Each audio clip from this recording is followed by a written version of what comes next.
Okay, I welcome all of you. So now it is the time for a short Dhamma sermon. So we will first pay homage to the Buddha and then start. Namo tassa bhagavato arahato samma sambuddhassa. Namo tassa bhagavato arahato samma sambuddhassa. Namo tassa bhagavato arahato samma sambuddhassa. Actually, we have taken Anapanasati Sutta. This is available in Majjhima Nikaya. In the third book, actually Majjhima Nikaya has 3 books, and in third book, this Anapanasati Sutta is available. As we discussed during last couple of sessions, so this Kamatahana, this meditation object, Buddha recommends for many. It is not that only for a particular group it is recommended, but for a vast majority of people it is recommended. Therefore, even today, there are millions, thousands of people, meditators are actually practicing Anapanasati. It has many benefits. And we are going through this Anapanasati Sutta because it is giving a kind of a prescription how to develop Kayanupassana, Vedanaupassana, Chittanupassana and Dhammanupassana using Anapanasati. This is a kind of a recipe that Buddha has given. Actually, there were various other way of practicing Anapanasati, and certain monks have explained that. But Buddha, after listening to them, then Buddha says, I also have a kind of a better way of developing Anapanasati in order to cater all 4 Satipatthana. As you know, in Satipatthana Sutta, Anapanasati is just one section available in Kayanupassana. But in Anapanasati Sutta, it's quite different. Buddha coming up with a kind of a strategy, kind of a recipe, how to develop Kayanupassana using Anapanasati, how to develop Vedananupassana using Anapanasati, how to develop Chittanupassana using Anapanasati, how to develop Dhammanupassana using Anapanasati. Actually, this does not mean that while developing Dhammanupassana, we have to pay attention to Anapanasati. So we have to pay attention to the breath. It does not.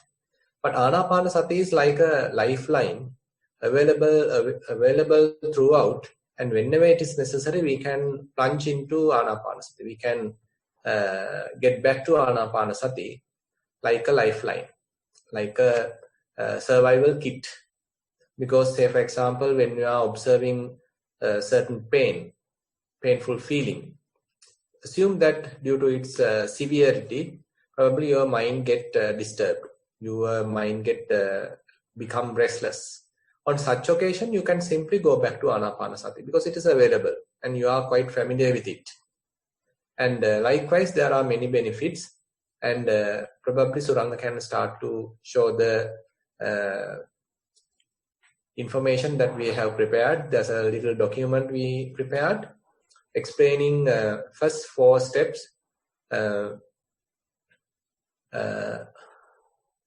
First 4 steps are in Kayanupassana, and next 4 steps in Vedananupassana, next 4 steps for Chittanupassana, and last 4 steps for Dhammanupassana. Actually, I am not going to go through the whole thing again because we again and again covered the first section, Kayanupassana section, Vedananupassana section, and the Chittanupassana section. But I would like to briefly pay attention back in the Dhammanupassana section. That is what we actually covered during last week. In Dhammanupassana section, Buddha says that one can practice contemplation on impermanence. So you have heard this word impermanence, anicca, again and again. So when we are seeing the impermanence, it does not mean we are trying to impose kind of an impermanence, but rather we have to see whether it is available or whether it is visible or whether it is possible to understand. It is not that we are trying to condition the mind thinking, okay, Buddha has preached impermanence, so it should be impermanent. It is not like that. Buddha simply has invited us to see. Actually, there's a quality of Dhamma mentioning ehi passiko. Ehi passiko means come and see. So Dhamma is like inviting to us for a wise investigation. Come and see. So when we also try to see, when we also try to investigate, we also should be able to understand this impermanence. Now, Buddha understood the impermanence, and similarly, we also should understand the impermanence by our own experience. When we have a sort of a focused mind, focused attention, well-concentrated mind, we are focusing that mind to a particular phenomena. It could be a bodily phenomena when we are practicing Kayanupassana. It could be a feeling when we are in the section of Vedananupassana. And it could be a mental factor, sort of a mental thought when we are in the Chittanupassana section. In each case, we would be able to recognize this impermanence, how transient each phenomena. That's why in Dhammanupassana section, when we are practicing Aniccanupassi, that indicates we can apply this view of anicca, this view of impermanence towards the body. At that time, actually, we are applying this theory, or we are applying this method to Kayanupassana section. So I tried to indicate that in the diagram, where probably Suranga can show the diagram. So in this diagram, you can see there's a little, this thin arrow is indicated. In this thin arrow, I am trying to show that the Dhammanupassana section can be applied totally to Kayanupassana as well. So whatever the bodily phenomena can be seen as impermanent. It also can be seen as a kind of a fading away. Now, it is better to see impermanence first rather than trying to see how it fades away. Actually, more and more we see how things are fading away, then it is quite easy to see. Whenever we see how things are becoming impermanent, how transient they are, then naturally we are coming to the section of fading away. That is Viraganupassī. As you can see, Dhammanupassana section has 4 contemplations. Aniccanupassī asasisamiti sikkati, that is the contemplating impermanence, that is the number 13. And then number 14, Viraganupassī, that means seeing the fading away. And Nirodhanupassī, seeing the passing away side and plunge into sort of a cessation. And Patinissagganupassī, that is the 16th, that is where we are trying to simply relinquish whatever the phenomena arising, we are simply relinquishing that and plunge into the cessation. So in a way, this is a little deep for a newcomer, but don't worry. But there are some experienced yogis here, so they can understand what I am trying to tell here. So basically, so this 4 contemplations is applicable to the body. As I said, then it is Kayanupassana. These 4 contemplations are applicable to the feelings. Then it is actually towards the Vedananupassana. And then these 4 contemplations can be applicable to the mind, then it is actually Chittanupassana. Actually very clearly mentioned in Satipatthana Sutta for each section. During the Kayanupassana section, Buddha says, Samudaya Dhammanupassīvā kāyasmiñ vihirati. Vaya Dhammanupassīvā kāyasmiñ vihirati. Samudaya Vaya Dhammanupassīvā kāyasmiñ vihirati. That means by seeing the arising, one can observe that phenomena. By seeing the passing away, one can observe that phenomena. And seeing the arising and passing away, one can continue his practice. So this is available for the body. And not in only that, even in the Vedananupassana section, Buddha says, Samudaya Dhammanupassīvā Vedanasu vihirati. Vaya Dhammanupassīvā Vedanasu vihirati.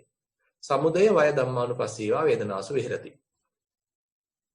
So whatever is the feeling, it may be a pleasurable feeling, it may be a painful feeling, it may be a neutral feeling. One can see how transient they are, how they are arising and then passes away. So at that time, it is in the Vedananupassana section. Now, when it is applicable to the mind, so there are various different kinds of thoughts coming. It may be wholesome thoughts, it may be unwholesome thoughts. Assume there's a angry thought coming, kind of a resistance available, kind of a resentment available. So that also coming and going. There's a loving kindness thought arise, that also coming and going. There's a lustful thought arise, that also coming and going.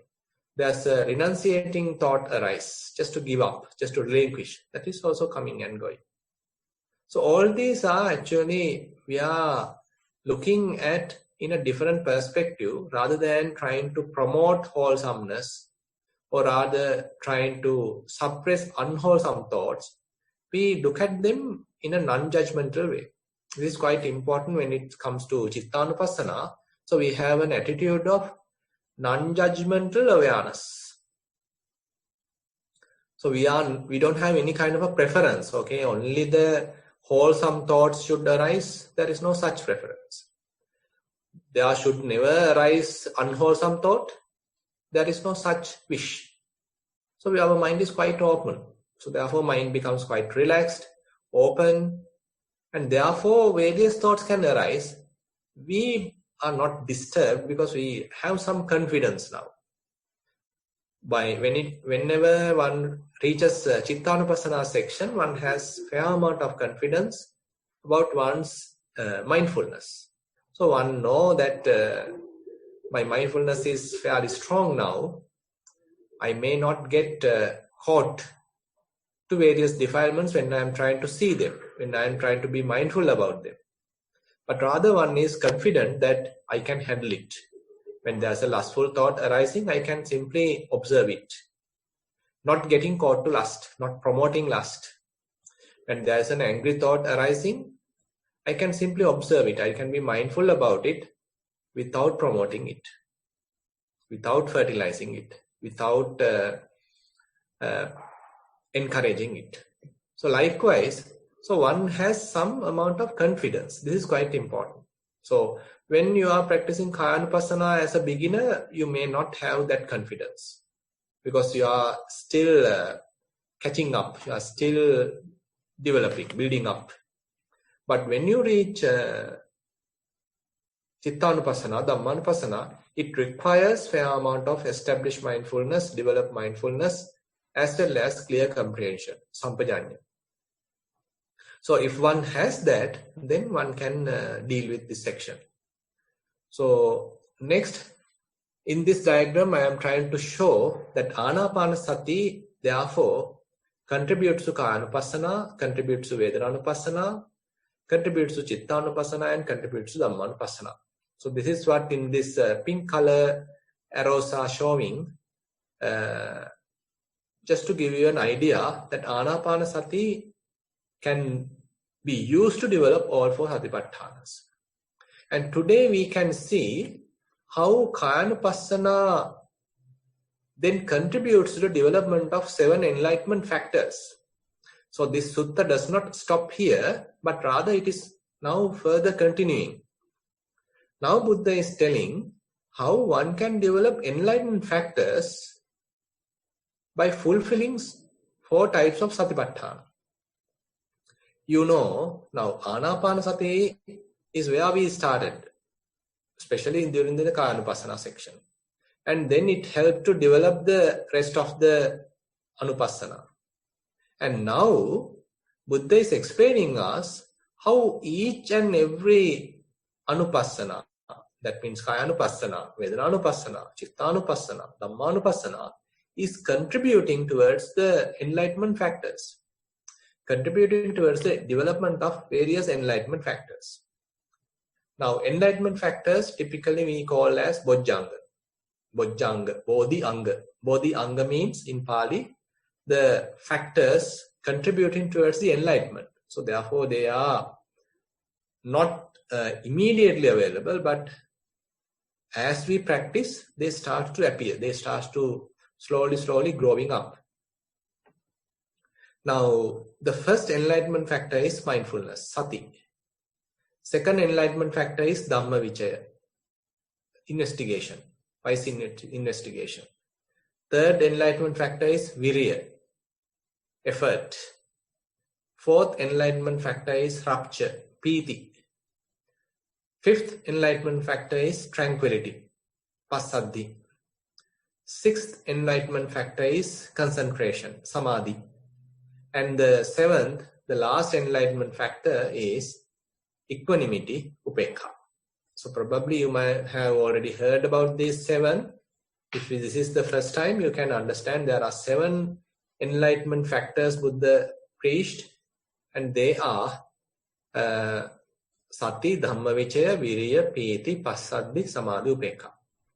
And in this Anapanasati Sutta, Buddha very clearly mentions how Kayanupassana helps to develop each and every enlightenment factor. So therefore this sutta is quite beautiful, quite interesting, quite important for a practitioner, because we are practicing in order to develop certain mental qualities, certain mental abilities, skills.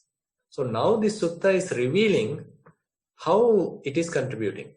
Say for example, when you are practicing Anapanasati, suppose now you are able to observe an in-breath. Now you are able to observe an out-breath. Again an in-breath, again an out-breath. Now this is just the beginning. We can say it's a bare attention. We can say it is not yet contributing much to the enlightenment factors, because still we don't have kind of a unwavering, unremitting kind of mindfulness. But rather still our mind drifts to the past, may again drifts to the future. So we are still in a kind of a struggle, because the mindfulness is not yet developed. But assume there's a time that your mind is fairly now established on the breath. It is not drifting now. Now it is, you don't need to do much, rather mind willingly staying with the breath, very comfortable. You don't need to struggle, bring it back again and again. Rather, mind willingly, very comfortably, again and again, is observing the breath. In breath, out breath. In breath, out breath. It is like now like an automated. Now mind is doing the task for yourself. You don't need to put your hand. You don't need to interfere. The mind is very comfortably doing the task. Now we can say, okay, now the mindfulness has established. Now this is the beginning of sati, mindfulness, enlightenment factor. So you know, mindfulness is an evolving factor. It is not something, a fixed factor. It is evolving. We started with the bare attention. That may be the kind of the kindergarten of mindfulness, we can say. But as we move forward, it is now coming towards the Kayanupassana level, Vedananupassana level, Chittanupassana level, Dhammanupassana level. Now this is a kind of a multiplying of mindfulness. Now it is coming up with various phases. It's diversifying now. And then it is moving forward towards the faculty level. Now you can recognize, okay, now at this time I have very good mindfulness. At another time, I have weak mindfulness. So now you can recognize it as a separate quality in your mind. Previously, we don't know what is mindfulness. We don't know what are the qualities, how it looks like, how it feels like. But as we develop mindfulness, we start to feel it. We start to taste it. The taste of mindfulness can be felt. You know what is mindfulness. Okay, at this particular time, the mind is very sharp, very mindful, and you can feel it. So this is how it is evolving. Mindfulness is evolving. It's not a fixed factor.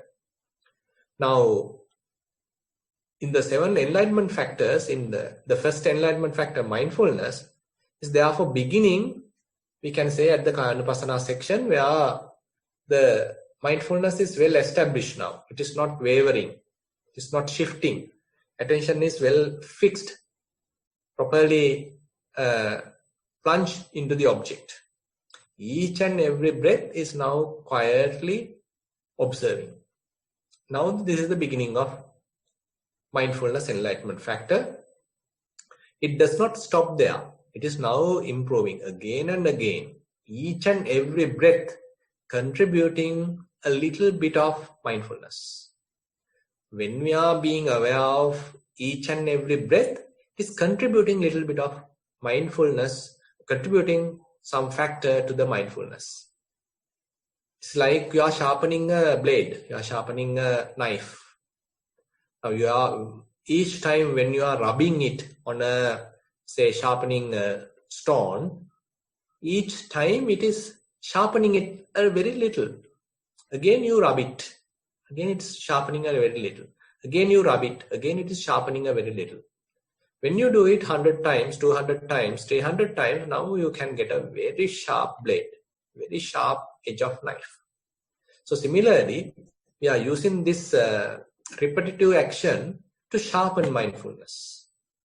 At the beginning, we have kind of a blunt type of mindfulness. It's very unstable, but more we practice is contributing more and more, and ultimately it becomes very sharp mindfulness.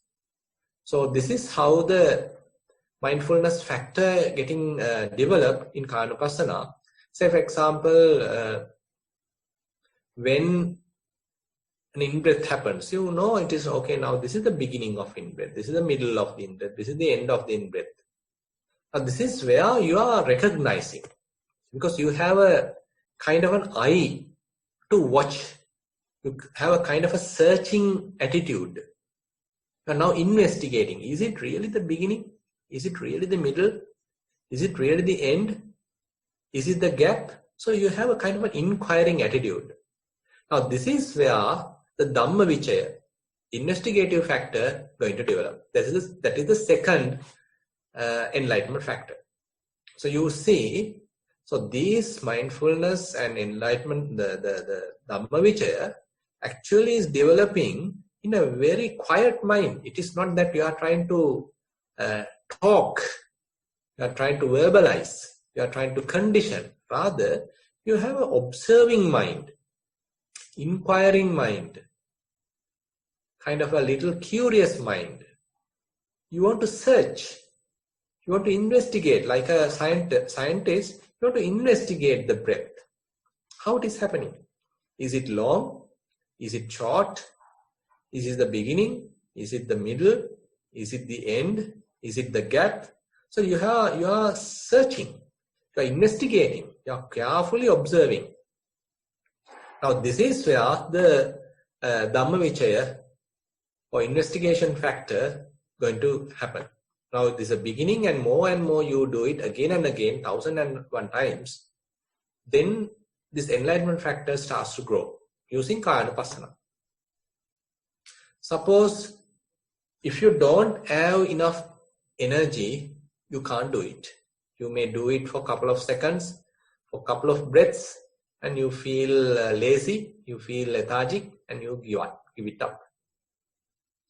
But in order to continue this for, say, 30 minutes, in order to continue this for 45 minutes, in order to continue this for 1 hour, you need fair amount of energy.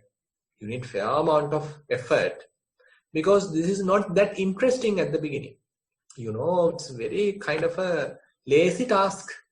Some of you may fall asleep when you are observing breath, because we are used to kind of a agitation in our minds, but observing breath is quite a soothing type of action, kind of a very neutral observation. So it is not stimulating the mind. So therefore we feel drowsy, we feel boring, we feel bored, and ultimately we might fall asleep. But if we have effort, if we have energy, we may continue. We may continue without falling asleep, without becoming drowsy. So we are carefully observing each and every breath. Whether it is long, whether it is short, whether it is the beginning, this is the middle, whether it's the end. So likewise, we need fair amount of energy to continue like this. As I said, you don't need any energy to watch a movie. Do you need any energy to watch a movie? You don't need, because it catches you. It actually draw your attention to it. But breath is not like that.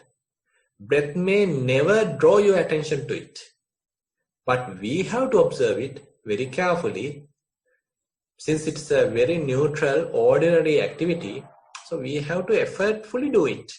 Now this is how the effort going to develop.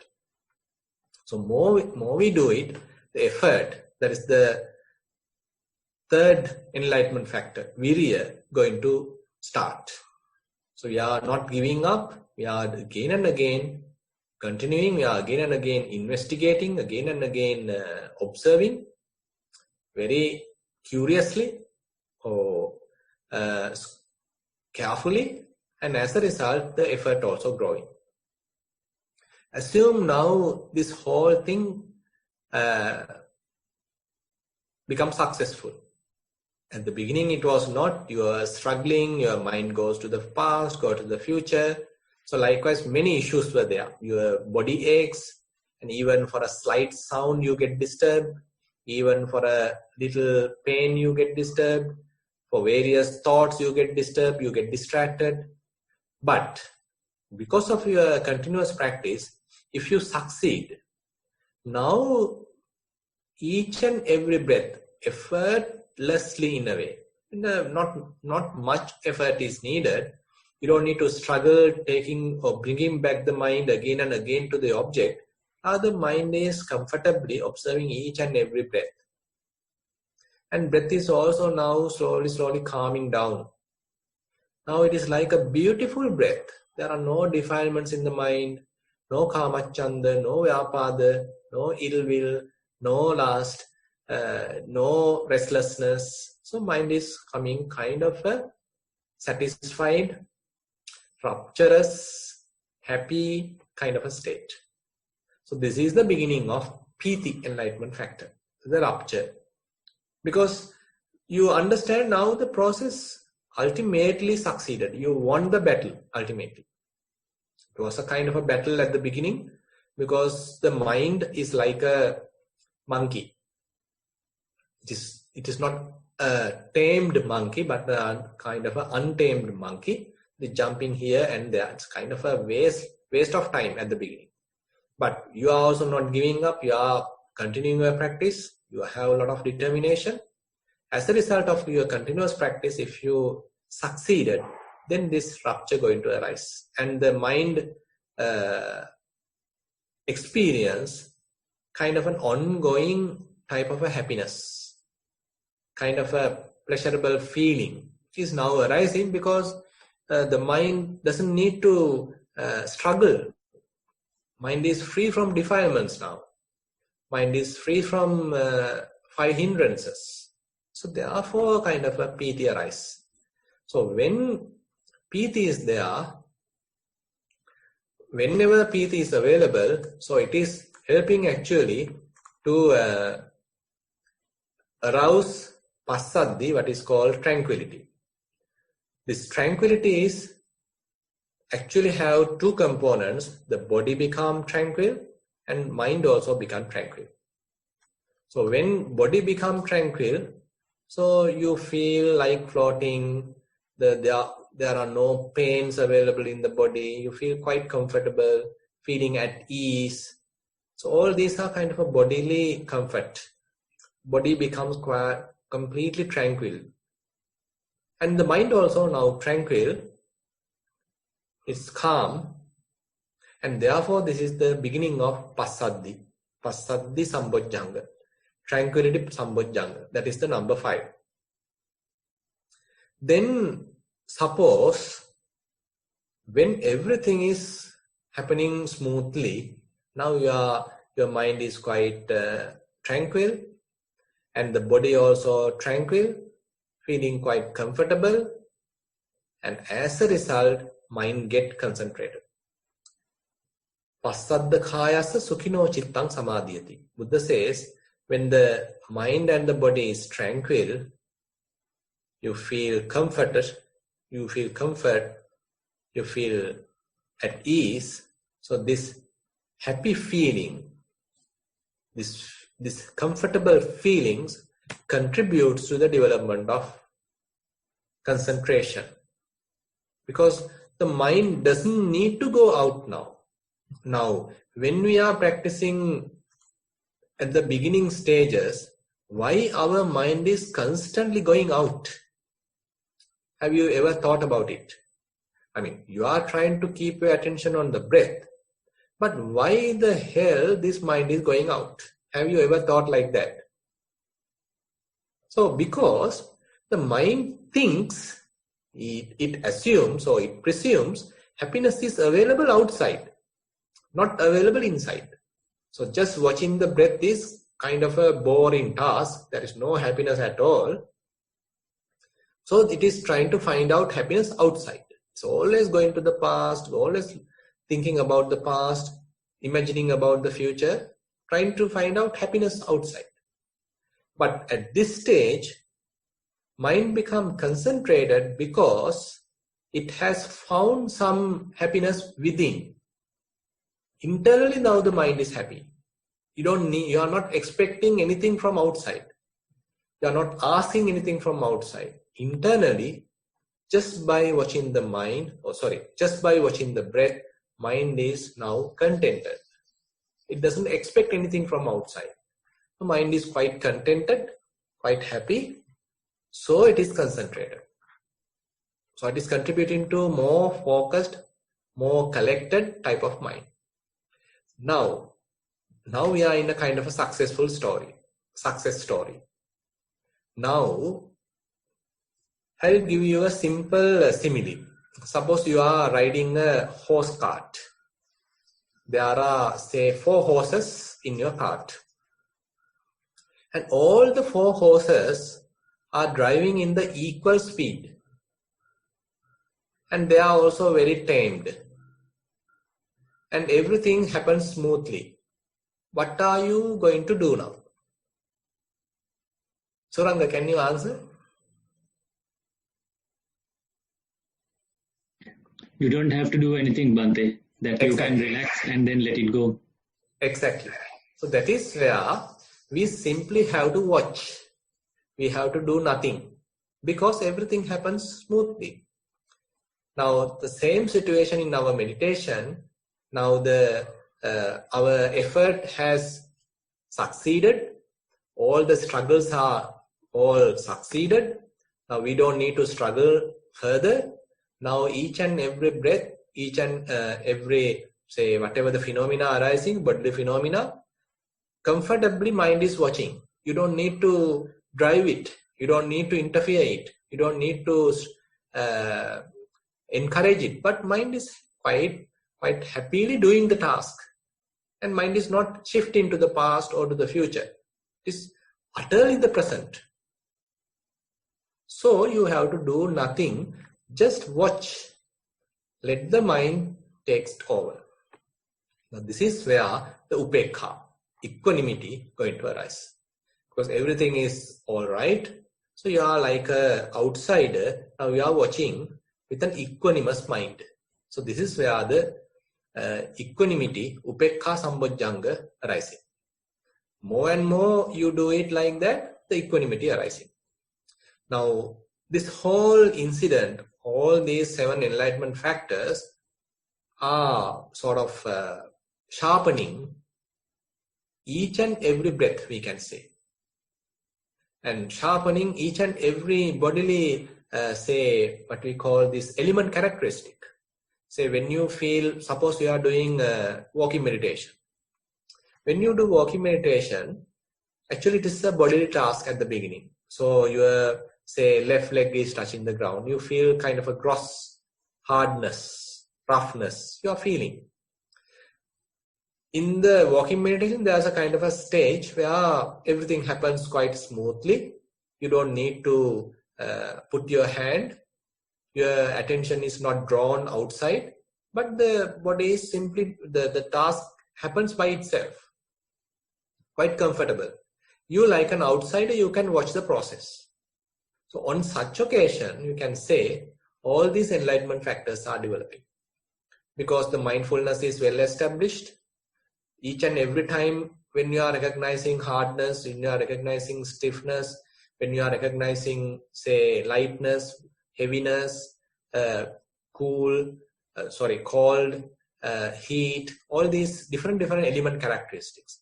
So more you recognize it, so then the Dhamma is contributed. Because you are, in order to recognize this in a distinct manner, very precisely, you have to have some kind of a searching attitude, kind of inquiring attitude, investigative attitude. Now it is contributing to Dhamma Vicaya.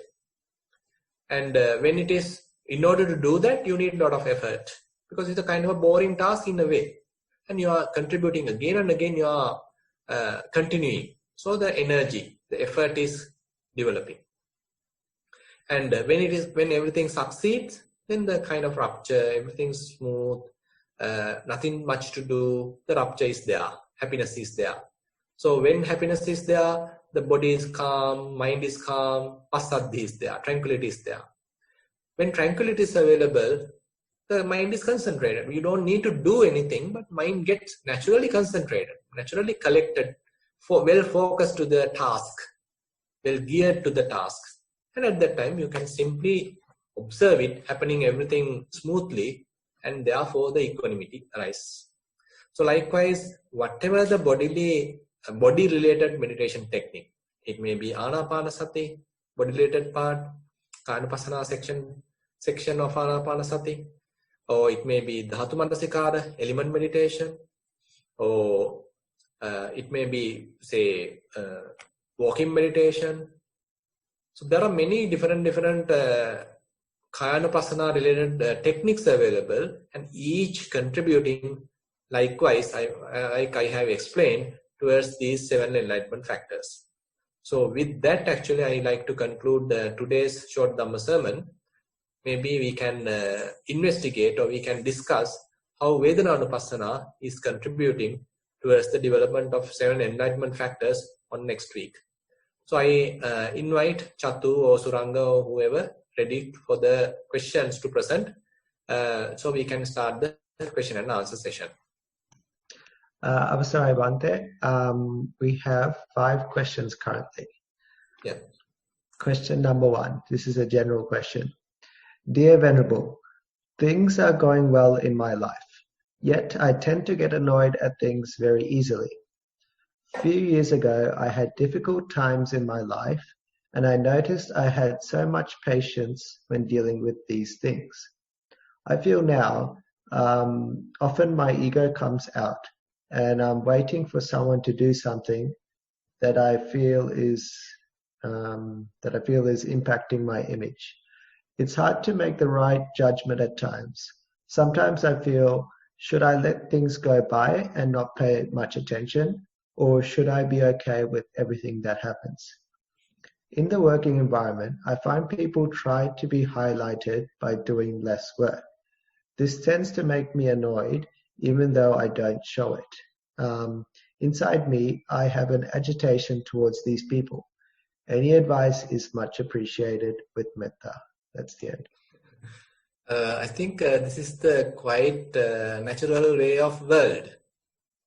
I mean, there are, if you know various processions, Perahera in Sri Lanka, so there are many elephants taken for the Perahera, but they can't use to drag logs. But there are elephants who can use for dragging logs. So therefore we can say there are different types of elephants are there. Some are used for dragging logs, and some are used beautifully for beautification during the Perahera season.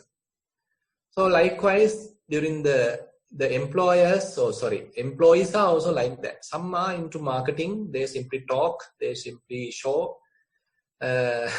So some people are like that. They don't really perform, they don't do much hard work, but they know how to talk. But others, actually, there are others who do real hard job, but sometimes not get the praise or the promotion or the increment or whatever it is, but they are the real hard workers. This is the way of the world. I mean, it is not unique to you, but I have experienced this in my life, and I no doubt in all these gathering in this session, most of you have observed this. This is a kind of a common fact among people. Actually, we can't correct the others, but we have to correct ourselves. So how can we deal with this kind of situation? When I see someone is not really performing, but kind of pretend and trying to get something, kind of a bonus or whatever it is, and then how can I avoid making kind of a revenge or kind of an aversive thought towards that person? Because this is where we need to be mindful about our way of thinking. For different attitudes are available in ourselves, emotions are available in ourselves, and when we see someone is ill behaving, we get agitated. These are quite common. But the remedy is, the proper solution is to look at our mind, our own mind. When situations arise, how this agitation arises, how this mind get agitated. Not his mind, but this mind, my own mind. How this mind get agitated. When someone is talking big, talking with loud words, then you might get agitated. Oh, this guy is talking nonsense. This guy is exaggerating. So you might get angry. You might get disturbed, agitated. So this again, you can look back. Okay, the mind get agitated. Someone is maybe walking in a different fashion, and you might again get agitated.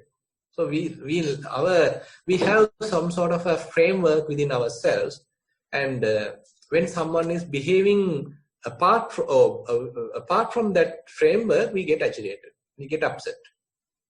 So we need to see this again and again within ourselves and to correct ourselves. You can't correct the others, but we need to see how this mind get agitated, how the resentment kind of arise, how kind of a resistance arise within, how this mind is trying to react, how this ill will going to arise. So all these different types of defilements can only be seen at various occasions when others are behaving like this. Otherwise, we think we never have that kind of thoughts.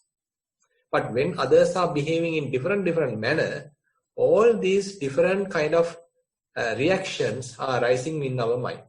So we have to observe it. We have to acknowledge it. Okay, this mind is kind of conditioned to operate like this. Suppose there is someone talking loudly. Then you might get agitated. Why he is talking loudly? Can't he talk silently in a soft voice? So you can think. But he is actually talking to his own friend maybe, but not to you. But you being the outside, you get agitated. So this is where our mind is actually reacting. So we can't go and explain and request every other to behave the way we like, but rather we have to prepare our mind not to get agitated by others' behavior. That's the most important thing. Otherwise, what happens is, every time someone else is behaving differently, we get agitated. So we can never be satisfied, we can never be happy, because every time because of others' behavior, we get upset, we get agitated, we get frustrated. So the problem is within ourselves. So I therefore invite you to come back to yourself, observe your mind, understand these certain traits in our mind. So the solution is within ourselves. Bhante, we have a question directly from Udenika. I'll put her on mute. Yeah.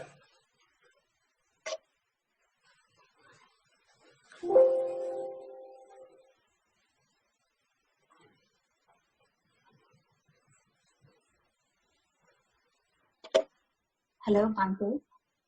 Yeah, keep on. Carry on. I have a question. Sometimes when I look at things, like especially when I'm concentrating, I feel it's moving around. And then it happened today when I did the walking meditation. I was meditating for a while, and then when I look up, I felt like the whole area was moving. Is that a concern or? Now, while walking, different perspectives can happen. Actually, your perception going to little change. Now, are you walking for a long period? I did today around 45 minutes. Yeah, we have to little balance this. If we continue it for a long period of time, we might lose the balance. So do it slowly. In the sense, I'm not telling that walk slowly, but improve it gradually. Rather than trying to spend a long time, say you are doing for 20 minutes walking. Next time you do it for 25 minutes. Next time you do it for 30 minutes. So likewise, slowly you are incrementing, slowly you are improving, so that you get used to this situation. And your mind get settled, your mind get familiarized with the situation. But if we do for many hours, I'm just exaggerating the situation just to explain. So if we do long hours, so again and again when we do, we might get sort of overdose or kind of overflow. Okay, but when I'm listening to Bana, then the whole, when I'm listening, when I'm watching some Bana on the phone or something, I can feel that the phone and everything is moving around. How long are you practicing now? I haven't been practicing sitting meditation for a while. I have been doing for nearly a month now. But I'm doing mindfulness for 2 years. 2 years. Like trying to keep concentration while I'm doing anything at home. Yeah. So, basically, are you practicing Anapanasati? You started with Anapanasati? Just recently, like 2-3 months ago, I started Anapanasati. What are the other meditation techniques you practiced before? Nothing. Okay. There's a little, if you have, how long have you introduced to walking meditation? Here and there I've been doing it, but recently I've been starting to do it more often. Right.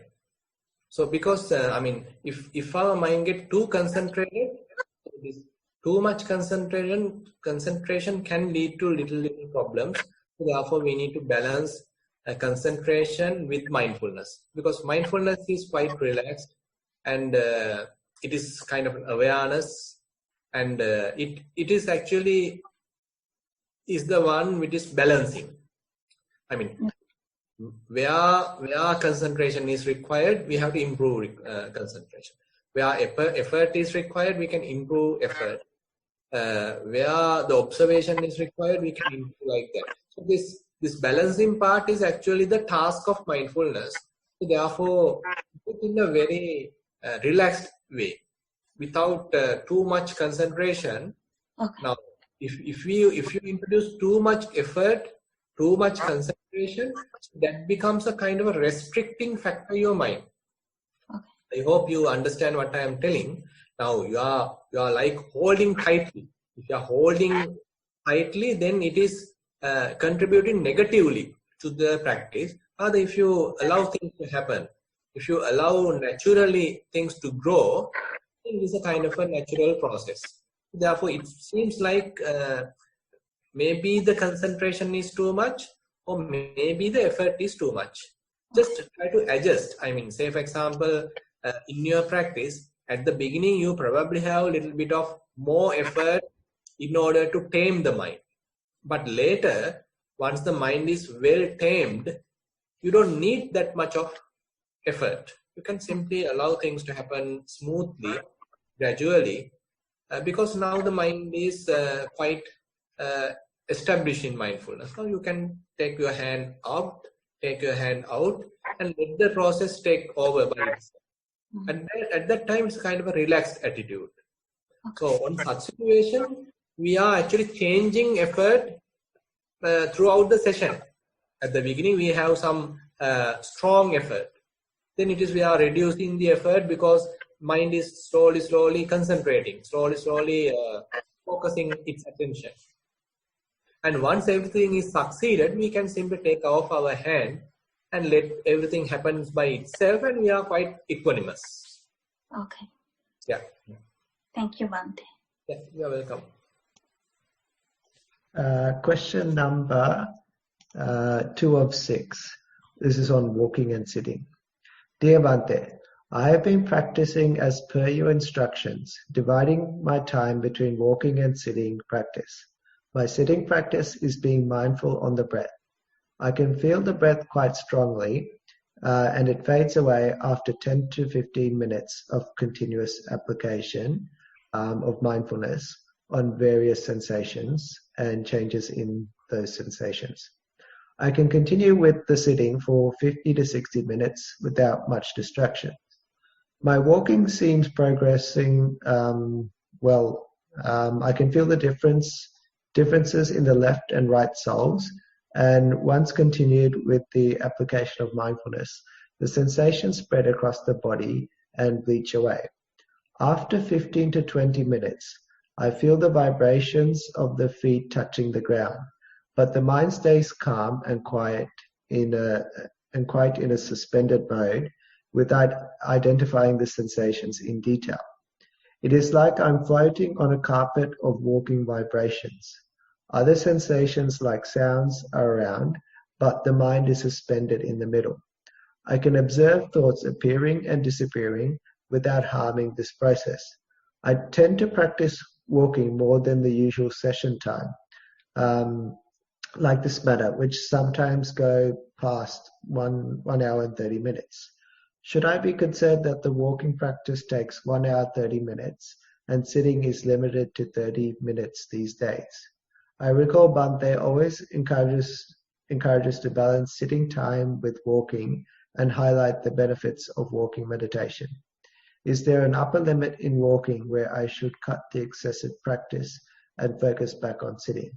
Much merits for your valuable guidance with metta. That's the end. Yeah, according to the information, I think it is quite all right to have this kind of a balance. Say you do 1.5 hour walking and then half an hour sitting. It seems like everything happens smoothly. We don't need to do much change. As in the previous question, if you lose the balance, you get kind of a jerk. You get some sort of a situation. But here, things are happening smoothly. Now, what we need to really understand is that more and more we observe various phenomena like hardness, stiffness, roughness, coldness, heat, movement, different phenomena are there. More we observe them, and it may be even vibrations, more we observe them, their taste become less and less. So you are losing the boundaries. At the beginning, you are actually able to distinctly recognize them, but later, as you have mentioned, everything become like a flow of vibration, a flux of vibration.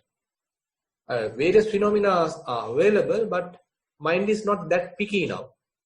Mind is actually slowly finding its own independence while these various phenomena are available. And you are not picking any of these. You are not choosing different phenomena, but phenomena are available. You can observe them like a third person, like a different person, and you can continue. So mind is in a kind of a balance. So no harm. You can continue your practice slowly. So these different types of various phenomena become kind of a flux. Mind is not that interested about them. Mind has its own independence. it's going to find its own independence. It's going to find its own kind of a island, kind of its own refuge, not dealing with these various incoming, outgoing phenomena, not going through this arising and passing away phenomena. Because mind is now getting its own caliber, developing its own caliber to deal with this independent. So this is the process slowly building up. So you may continue, there is nothing to change. Question number 3 of 6 is a general question. Dear Swaminwansa, I have heard that during mindful practice, when you bring back the distracted mind again and again to the meditation object and observe how it happens naturally, it challenges the strongly held self-view or sakkayaditthi. Also, when we observe the fleeting nature of the observations, and after applying continuous mindfulness, it reduces the desire of sensual pleasure and clinging, kamacchanda. Much merits if Swaminwansa can shed some light on the direct link between our mindfulness practice experiences and these higher goals of Buddhist spiritual liberation and attainment. Atu, could you repeat the question, please? Okay. I'll do it from the start. Dear Swaminwansa, I've heard that during mindful practice, when you bring back the distracted mind again and again to the meditation object and observe how it happens naturally, it challenges the strongly held self-view or sakkayaditthi.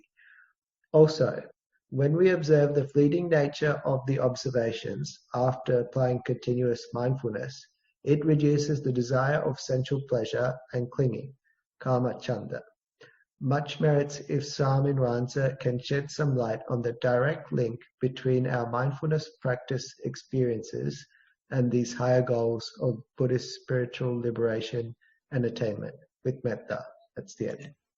Yeah, actually, we can't say no, because there is a little contribution. As I said, even today's enlightenment factors, when we are discussing or explaining enlightenment factors, so when the mindfulness is well established, it's contributing towards the Dhammavichaya, the knowledge, the investigation, so the wisdom.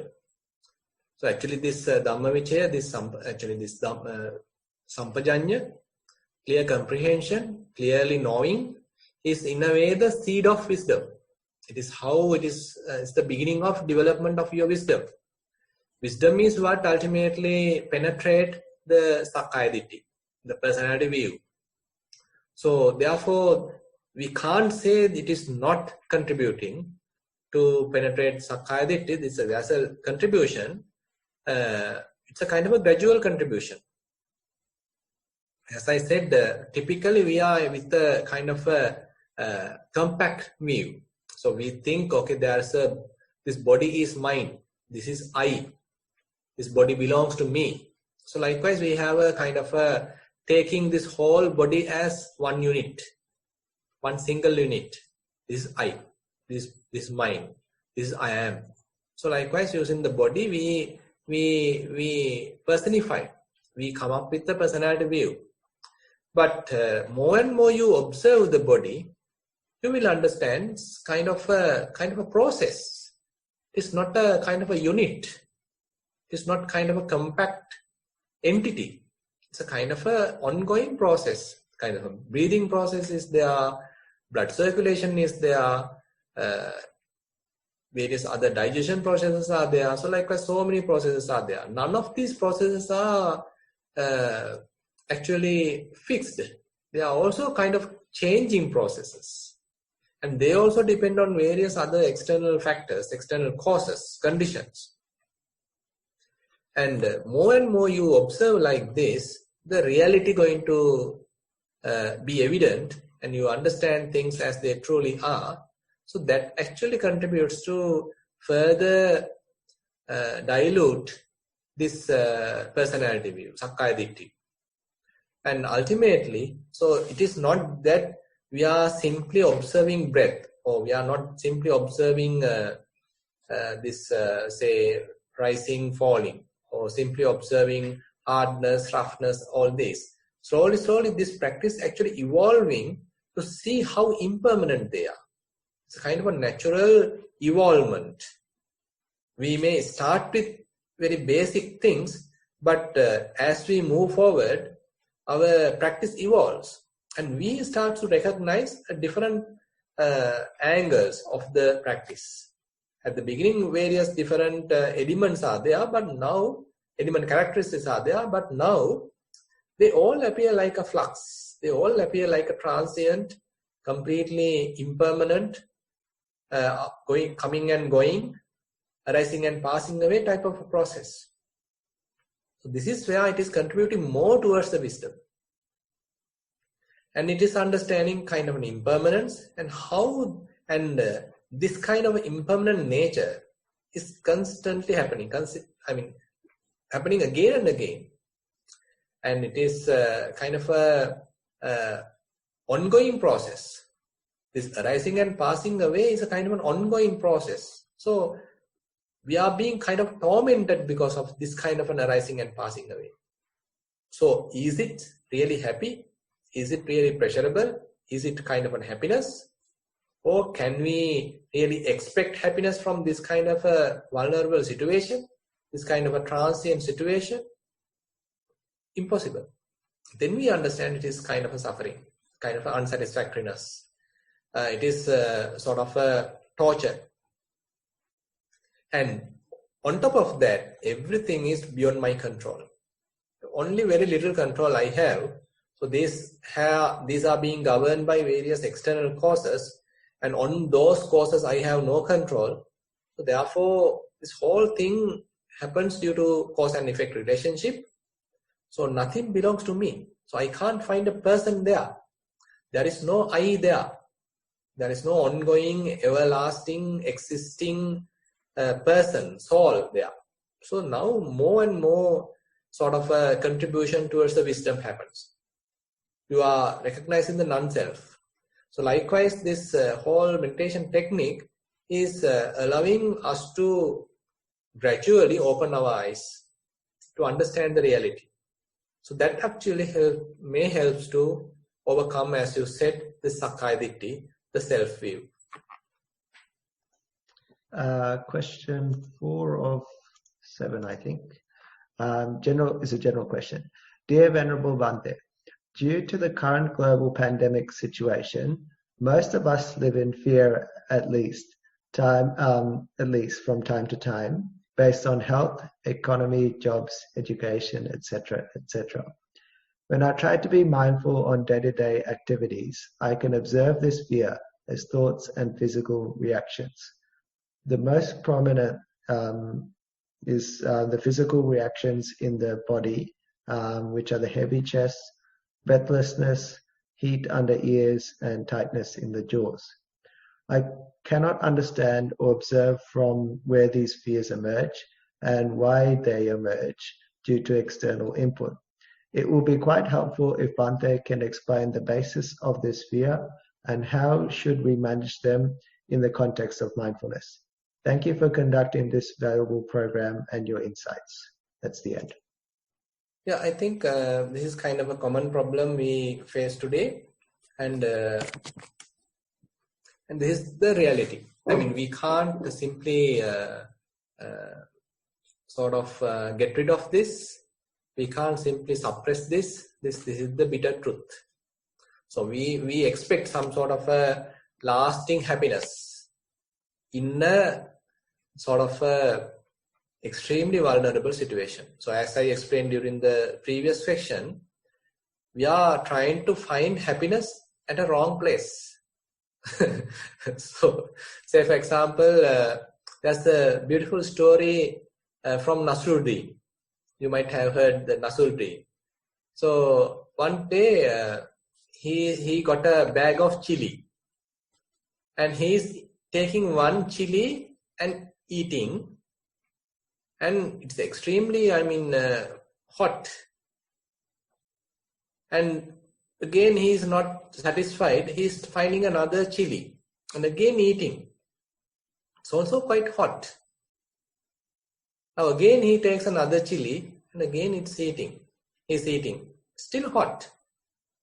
Then a friend approached him and asking, why are you eating this chili? I mean, it's all hot. And then he's telling, I am finding a kind of a tasty chili in this bag of chilies. Still, I couldn't find it. So we are like that. We think we may find one in the future. Still, I couldn't find one, but maybe in the future. So likewise, so we are trying to find out a tasty chili. So will you find it? So this is the problem. So this is where the, whole situation, whole this world is depending on so many causes. And we have extremely less control over these causes. Actually, our governments are trying to give some satisfactory security, various other comforts, all the other facilities, just to show that everything is secured, everything is well protected, you are in safe hands. This is how they market. But it's extremely vulnerable. Now you can see, now I saw this news, how this blast happened in the Lebanon. So all of a sudden, within half an hour, everything was blasted. They have never expected that. And in Sri Lanka, a long time ago, during the terrorist period, blasts happen, bomb blasts happen, all of a sudden. And again, say in 2004, the tsunami happened. I think within half an hour, 1.5 hours, 40,000, 50,000 people died. So this is the nature. So we need to understand how vulnerable this world is, how impermanent this world is, how transient this world is. This is the nature of the world. So rather than trying to find a permanent world, constantly happy world, trying to find out lasting happiness in this transient world, we have to look at within our own situation and find happiness within. So this is the Buddha's what kind of the message. So the world is constantly transient. All the outside situation is very vulnerable. So expecting happiness outside is kind of a foolish task. So instead of finding happiness within is the better way. That is the most possible way. So this happiness is what he is recommending. So through Four Noble Truths, he is coming up with a solution for happiness. Through Satipatthana, he is telling, Buddha is sort of predicting, if one is practicing Satipatthana, one may slowly get rid of dukkha domanassa. Dukkha domanassanam atthangamaya. So this is the kind of a promise Buddha is giving just before preaching Satipatthana.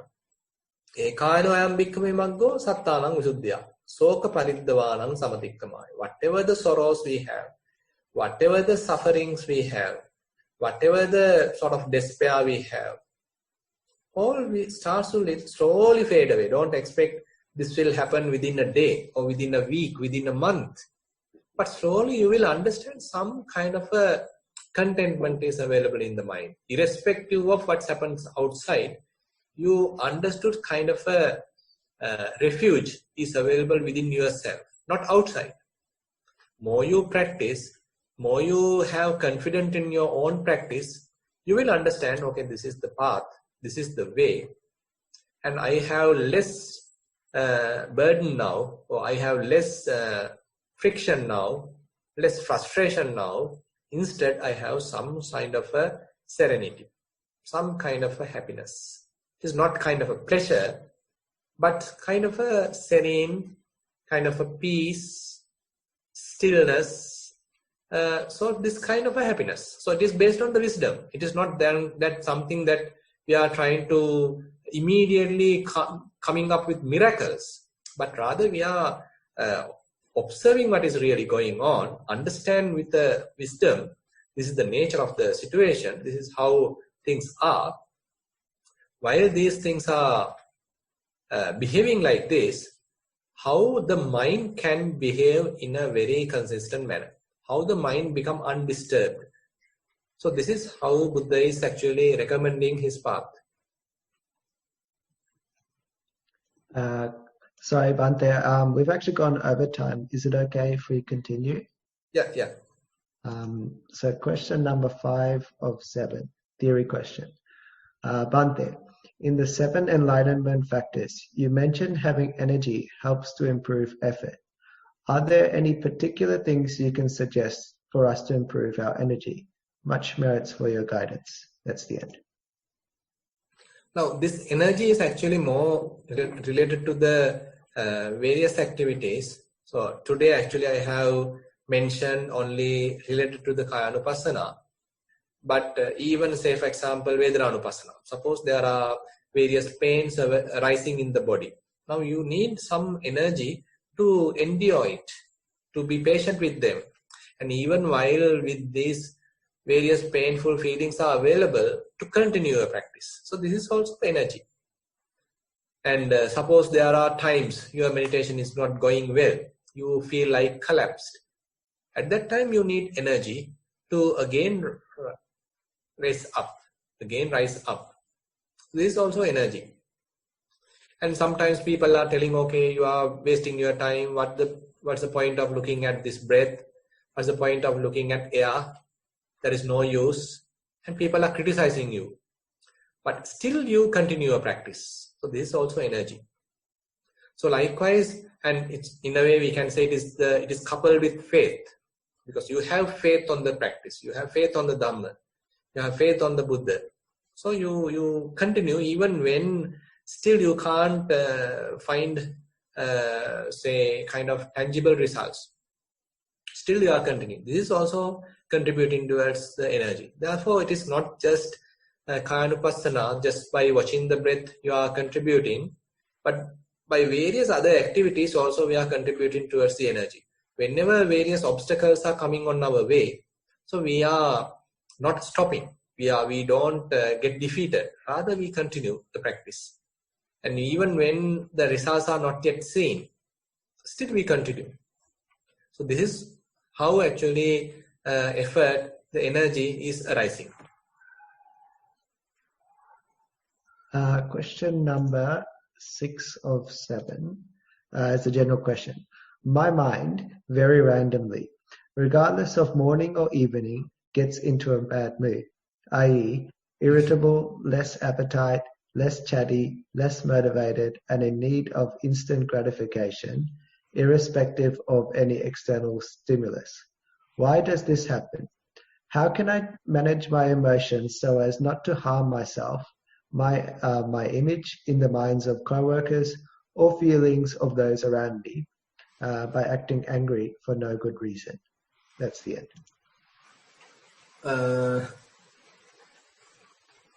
So I think, if we are trying to pretend ourselves, then it becomes a little burden to us. So we are always want to look good. Say, for others' eyes, I have to always appear beautiful. It's very difficult. Because we always want to correct others' view about ourselves. We always want to think, okay, he should have a kind of a pleasant view about me.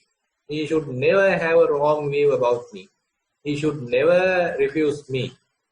He should always appreciate me. He should always praise me. This is a kind of a, in a way, not necessary. Because, we can't do it. If we are trying to do it, so then we are trying to live on others' eyes. So we can simply be ourselves. We can simply be open. So I have certain shortcomings. I still have certain strengths.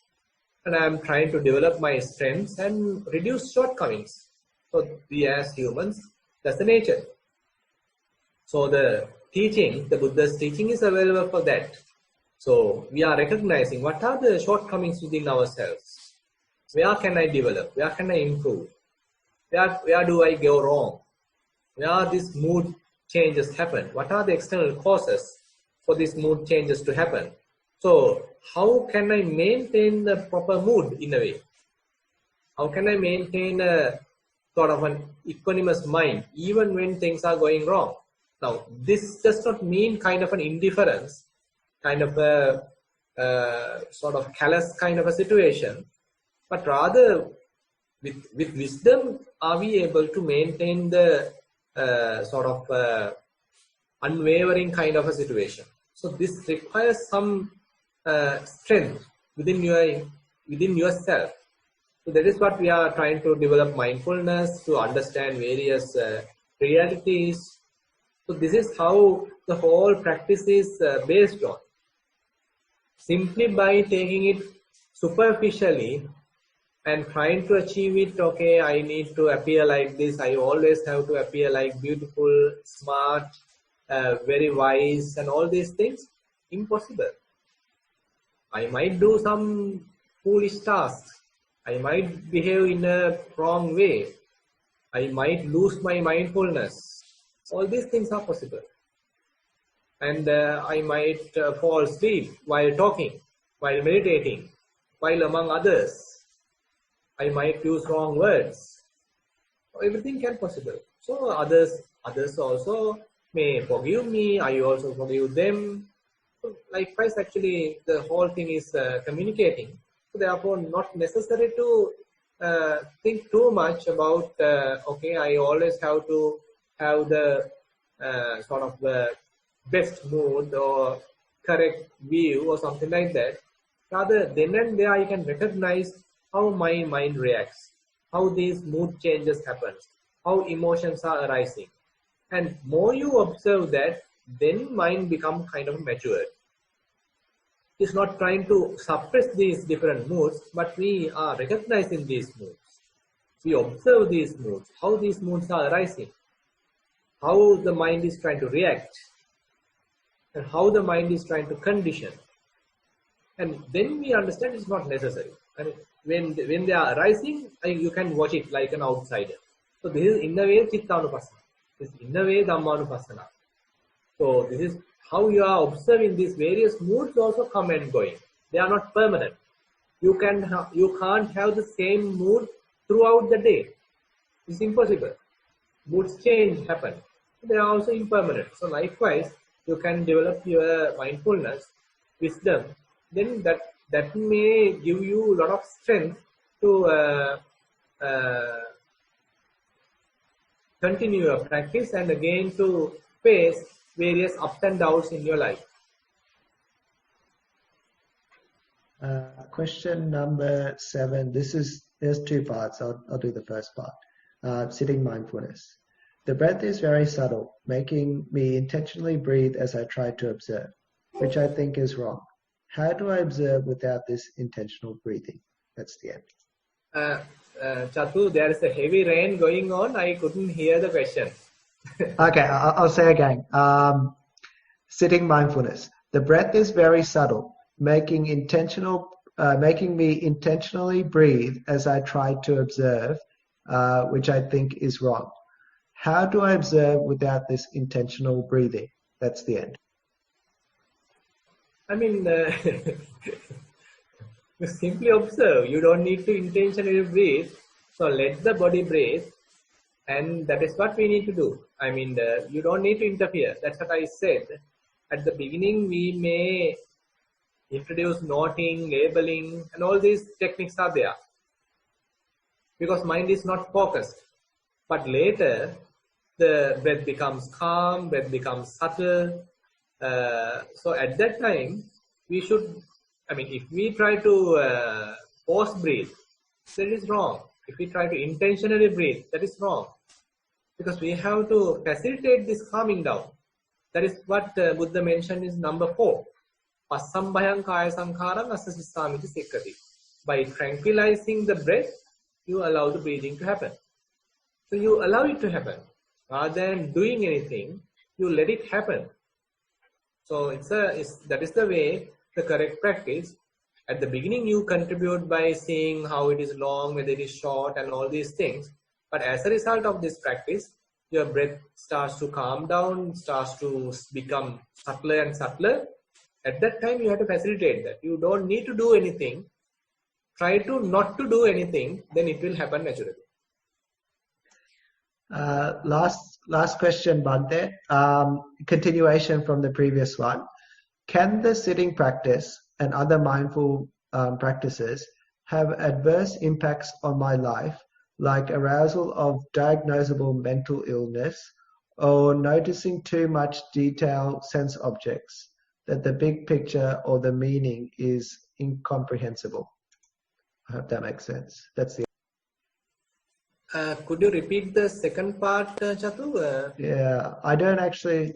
Okay, I'll try. I'll read the whole thing. Can the sitting practice and other mindfulness practices have adverse impacts on my life, like arousal of diagnosable mental illness or noticing too much detailed sense objects, that the big picture or the meaning is incomprehensible?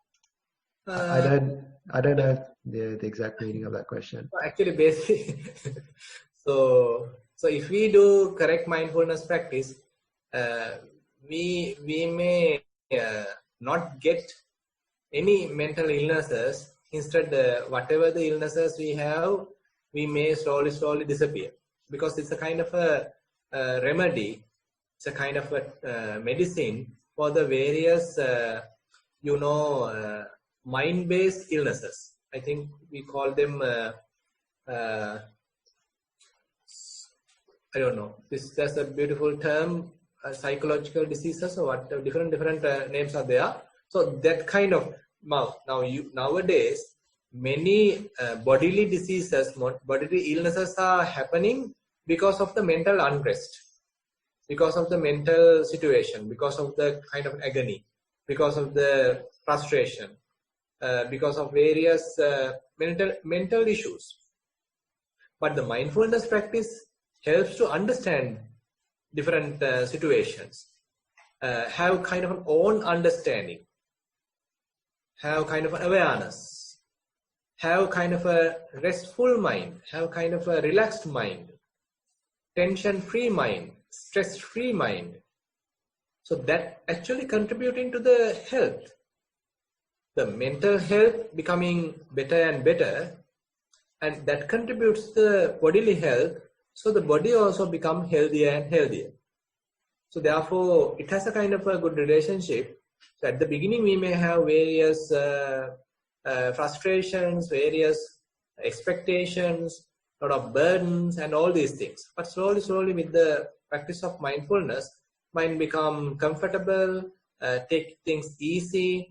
You allow things to happen without interfering too much. And on top of that, you apply a lot of wisdom. And that also strengthens your attitude. And you become sort of mature. And this all helps to sort of endure even situation. As even for the previous question, our sort of patient endurance increase. Nowadays, we are lack of endurance. Lack of patience. We need everything instantly. But when we have patience, when we have endurance, we can tackle some hardships. We can bear certain hardships. So this is how the situation happens. So other than that, we don't need to expect any miracles. I mean, meditation practice, mindfulness practice is not a path to achieve miracles, but to kind of understanding, kind of having kind of awareness, not only about yourself, but also about the others. So more you practice, you become aware about your situation, how this body works, how it gets sick, what are the proper food for this, what are the attitudes in my mind, what are the various traits in my mind, how this mind works.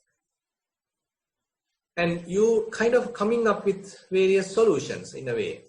You're coming up with kind of a self-understanding. And when you have such understanding, you can easily apply that to the others. And then when someone else is behaving in a particular way, you will understand, okay, he's in this kind of a situation.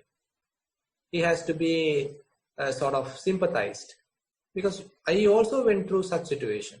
Now he is now going through such situation. Your mother is going through such situation. Father is going through such situation. Your husband is going through such situation. Your wife is going through such situation, because you understood within yourself, okay, I also went through such situation. Now, unfortunately, this person is now going through such situation. Now you become sort of emotionally literate about this situation. Now this is called emotional literacy. You can understand someone else's emotions. And because you understood your own emotions, and then you can understand someone else's emotions as well. Then we become sort of sympathetic. Empathy is there. So therefore, it's a kind of a wide variety of benefits are there. But expecting miracles is the wrong attitude, wrong expectation. Rather, it's a kind of an understanding happens about our own way of life. So rather than finding sort of miracles, rather than expecting any miracles, let's come back to the body, come back to the mind, observe the mind, observe the body. And accordingly, we will understand what is really going on, what is the correct picture. Thank you, Bhante. That was the last question. We've gone well over time again, which is good and bad, I guess. So I'll wrap up very quickly. Once again, thank you, Bhante, for giving up your valuable time to run this program, and especially also to the participants for joining, and also to the organizing members for providing this program. We did have a good range of questions. Actually, we don't get these questions everywhere, so I listen to some other forums, and this type of question or these style of questions don't always come up. So it's really good to have a forum like this and have someone like Bhante who can explain it and give good answers for things that are happening in your mindfulness practice. So with that, I'd like to wrap up. Teruvan Saranai, sadhu, sadhu, sadhu. Teruvan Saranai, sukhi hotu. Teruvan Saranai.